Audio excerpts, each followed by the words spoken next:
Dino treasure hunt chaos. So last spring, my dad decided he was going to go green and start a compost pile in the backyard. You know, eggshells, coffee grounds, banana peels, all that eco-friendly jazz. He even watched a bunch of YouTube tutorials and bought a bin that looked way too high-tech to just store rotting lettuce. My mom was on board because it meant fewer trash bags, and I was on board because, well, I had no responsibilities in the matter.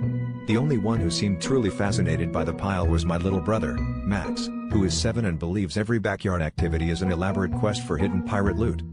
It started off innocently enough. Max would hover around the compost, poking it with a stick and asking Dad if worms turned into gold when they ate enough apple cores.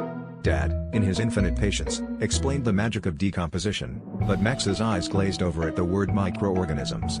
A few days later, I caught Max sneaking around the yard with his plastic shovel and a suspiciously lumpy backpack.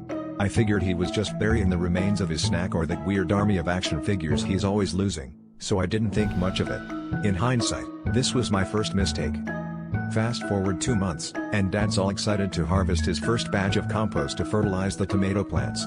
He digs in, and instead of rich, earthy soil, he unearths a small herd of neon green plastic dinosaurs, 2 Hot Wheels cars, a rubber duck, and what I can only describe as the melted remains of a fruit roll-up. Dad stared at the pile like he'd just discovered the ruins of a lost civilization.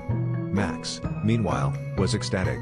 He ran around yelling, "I told you there was treasure," while brandishing a glow-in-the-dark T-Rex like some kind of prehistoric Excalibur. Now, every time we try to plant vegetables, we end up growing a fresh crop of Jurassic plastic instead of tomatoes.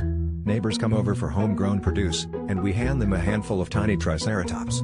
At this point, I'm convinced our backyard is less sustainable garden and more dinosaur fossil factory.